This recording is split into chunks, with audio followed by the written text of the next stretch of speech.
किसने अधिकार दिया एक बदचलन औरत को मोहरा बनाकर हमारे महापुरुषों का अपमान करवाने का? ये किसकी हैसियत हुई? 4 दिन पहले किसी पासवान समाज के गांव में जाकर आरजेडी के गुंडे जबरदस्ती अपनी जाति का गाना बजवा रहे थे और कह रहे थे कि तुम्हारी बहन बेटियां हमारे साथ नाचेंगी। कौन सा बिल में घुस गई थी ये चोहिया उस समय? इसका आवाज क्यों नहीं निकला? जो अपने आप को दलित हितैषी कहते हैं, यदि औकात है तो तेजस्वी यादव, लालू यादव, राबड़ी यादव, मीसा भारती, ब्रह्मेश्वर मुखिया मुर्दाबाद कह के दिखाएं। यदि औकात है तो कह के दिखाएं।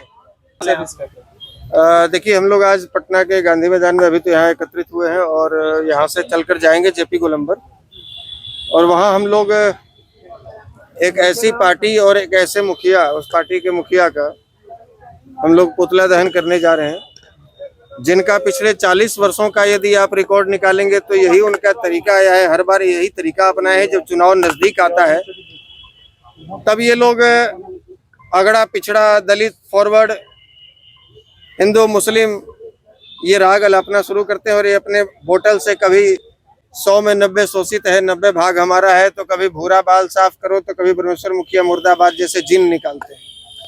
तो वैसे लोग जो जिनको 15 वर्ष तक बिहार का कमान सौंपा बिहार के लोगों ने, लेकिन हम उनसे पूछना चाहते हैं कि बिहार को आपने क्या दिया 15 वर्षों में? और ये सवाल मेरी बिहार की जनता से भी है कि आपको 15 वर्षों में क्या मिला लालू जी के और राबड़ी जी के शासनकाल में? नक्सलवाद, नरसंहार, बेरोजगारों की फैक्ट्री बिहार, और कभी जो बुद्ध, महावीर और गुरु गोविंद सिंह की धरती कही जाने वाली बिहार, जो लोग बड़े गर्व से कहते थे कि हमारे बिहार में वो नालंदा विश्वविद्यालय है जहां चीन के शोधार्थी को भी अपने यहाँ 10 वर्ष तक पढ़ाई करनी पड़ती थी, तब जाकर नालंदा विश्वविद्यालय में एडमिशन मिलता था।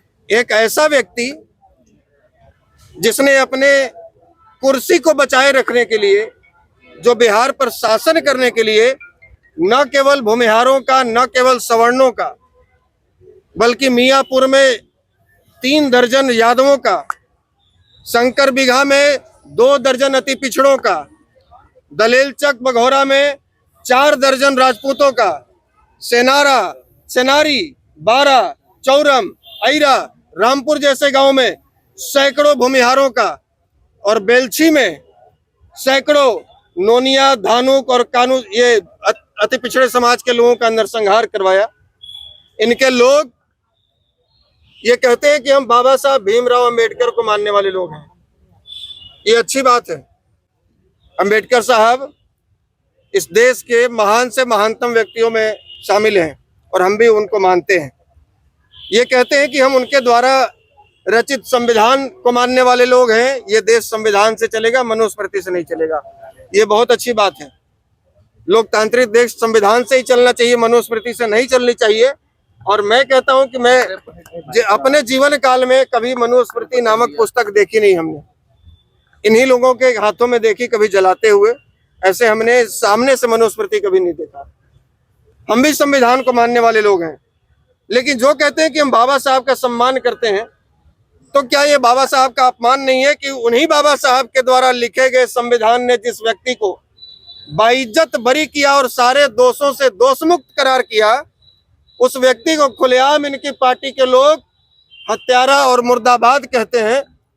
और उसी भारतीय संविधान ने, बाबा साहब के द्वारा रचित संविधान के द्वारा, जिस व्यक्ति को सुप्रीम कोर्ट ने चारा चोर घोषित किया और चुनाव लड़वाने से वंचित किया, उस व्यक्ति का सुबह शाम जाकर चरण वंदना करते हैं। क्या ये बाबा साहब भीमराव अंबेडकर का अपमान नहीं है? क्या ये देश के संविधान का अपमान नहीं है? और किसने अधिकार दिया, किसने अधिकार दिया एक बदचलन औरत को मोहरा बनाकर हमारे महापुरुषों का अपमान करवाने का? ये किसकी हैसियत हुई? ये आदेश किसने दिया उसको? लालू यादव ने दिया, तेजस्वी यादव ने दिया, राबड़ी देवी ने दिया, या मीसा भारती और रोहिणी आचार्य ने दिया? यदि औकात है तो तेजस्वी यादव, लालू यादव, राबड़ी यादव, मीसा भारती, ब्रह्मेश्वर मुखिया मुर्दाबाद कह के दिखाएं। यदि औकात है तो कह के दिखाएं। एक विक्षिप्त महिला को आगे करके पीछे से बैटिंग कर रहे हैं। ये पूरा बिहार जानता है कि जिस जाल को बुन रहे थे तेजस्वी यादव और उनकी टीम के लोग घर में बैठ के, वो उसी जाल में फंस गए और अब बैकफुट पर आए हैं। पूरे बिहार में घूमेंगे और ये जो अपने आप को दलितों का, पिछड़ों का मसीहा बताते हैं, सबसे बड़े हितैषी और पैरोकार बताते हैं, ये बताएं कि पिछले 40 वर्षों में बिहार में सबसे अधिक दलितों पर, महादलितों पर, अति पिछड़ों पर या अन्य पिछड़ी जातियों पर कौन से पार्टी के गुंडों ने अत्याचार किया है। और ये मैं नहीं कह रहा हूं, ये देश का संविधान कहेगा, ये कोर्ट कहेगा। और प्रत्येक जिला मुख्यालय से हम लोग एक सूची निकलवाएंगे कि कहां कहां, कौन कौन से गांव में, कौन कौन से जिले में अति पिछड़ों पर, दलितों, महादलितों पर अत्याचार हुआ है और कौन से लोगों ने किया है, क्या टाइटल है उनका, ये कौन सी पार्टी के झंडा उठाने वाले लोग हैं और उन मामलों पर राज्य आरजेडी का क्या स्टैंड रहा है। 4 दिन पहले किसी पासवान समाज के गांव में जाकर आरजेडी के गुंडे जबरदस्ती अपनी जाति का गाना बजवा रहे थे और कह रहे थे कि तुम्हारी बहन बेटियां हमारे साथ नाचेंगी। कौन सा बिल में घुस गई थी ये चोहिया उस समय? इसका आवाज क्यों नहीं निकला? जो अपने आप को दलित हितैषी कहते हैं, क्योंकि इनके पार्टी के गुंडे ऐसा कर रहे थे। ये दोहरा चरित्र अब चलने वाला नहीं है। पूरे बिहार के अति पिछड़े, दलित, महादलित लोगों के बीच में जाएंगे और इनकी असलियत से पूरे बिहार की जनता को वाकिफ करवाएंगे। अब आशुतोष कुमार का केवल एक ही मिशन रह गया है।